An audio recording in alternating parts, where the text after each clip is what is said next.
बलात्कार गर्नेलाई चाहिँ फाँसी देऊ, त्यो फाँसीको सम्भावना छ? नेपालको संविधानले त्यसको परिकल्पना गरेको छैन। तपाईँले के गर्नुहुन्छ? त्यसलाई परिमार्जन गर्ने, संशोधन गर्ने केही छ त्यस्तो? होइन, यस्तो छ तपाईँको अब यसमा तपाईँको मेरो व्यक्तिगत धारणा सोध्नुहुन्छ नि, यसमा चाहिँ तपाईँको बलात्कारीलाई फाँसी दिनु एकदम राम्रो कुरा हो। क्यापिटल पनिसमेन्ट चाहिन्छ हाम्रो देशमा, नत्र भए मान्छेहरू तपाईँको तर्सिँदैनन् भनेर भनौँ न होइन।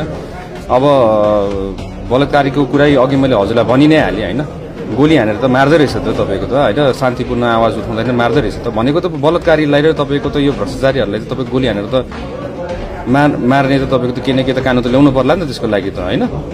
होइन त्यसरी गरेर फ्रिली तपाईँको हामी भोइस उठाउँदा हुन्छ भने अब कोही छोरी चेलीलाई बलात्कार गर्छ भने क्यापिटल पनिसमेन्ट इज नेसेसरी होइन। अब यो चाहिँ मेरो व्यक्तिगत धारणा हो। अब यसको लागि तपाईँको समस्त अब सबैजना हामीहरू मिलेर डिस्कसन गर्नुपर्ने छ, नीति नियम कानुनहरू अब त्यसमा चाहिँ अब चेन्ज गर्नुपर्ने होइन, हरेक कुराहरू छन् होइन, त्यसको लागि डिस्कस गरेर गर्नुपर्छ। अन्तिममा बिरुवागुठीमा तपाईँले सम्पर्क गर्नुभयो सिडिओ साहबसँग, प्रहरी प्रशासनसँग, एसपी साहबसँग के भन्नुभयो? उहाँहरूले चाहिँ के भन्नुभएको छ भन्दाखेरि चाहिँ हामी जसरी पनि समाचार सर भनेर भन्नुभएको छ। अनि मेन चाहिँ त्यो महिलाको अवस्था र अहिले उद्धार के गर्नुपर्ने हो विशेष त त्यसमा ध्यान दिनुपर्ने छ।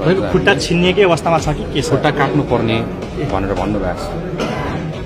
अब त्यही अनुसारमा क्राइम गरेको मान्छेलाई त एकदम कडाभन्दा कडा हामीले यो फौजदारीमा जाने भयो? फौजदारीमा जान्छ, फौजदारीमा त 100% गइ नै हाल्यो नि होइन।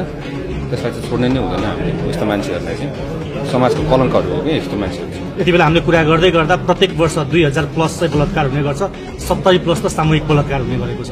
यस्ता खालका घटनाहरूमा यो कारबाही नगर्दाखेरि अलिक अपराधीहरूमा मनोबल बढ्ने त्यो खालको चाहिँ भनौँ न एउटा चाहिँ सेडक्टिभ त्यो खालको चाहिँ दम्ब बढ्ने खालको देखिन्छ, त्यो लाग्छ?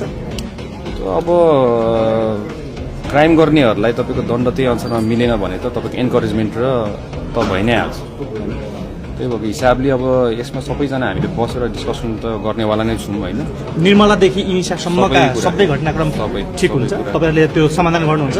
समाधान गर्ने भन्दा नि यसको लागि नियम कानुनहरू के छ कसो छ होइन, कसरी बनाउने, यसलाई अझै कडा रूपमा हामीले कसरी प्रस्तुत हुने सरकार होइन, निर्मम रूपमा कसरी प्रस्तुत हुने होइन महिला हिंसाको विरुद्धमा, अब बलात्कारको विषयमा होइन। अब भन्नै पर्दाखेरि तपाईँको अब भन्नुहोस् न, अब हामी यस्तो खालको देशमा छौँ जहाँ तपाईँको हामीले आवाज उठाउँदाखेरि हामीलाई गोली हानिएको छ, त्यही संविधानमा टेकेरै हानेको छ होइन।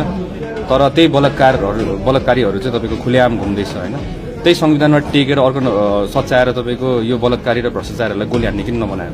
अब त्यो विविध कारण हुनसक्छ अब होइन। अब त्यो कारण त हामीलाई थाहा छैन होइन।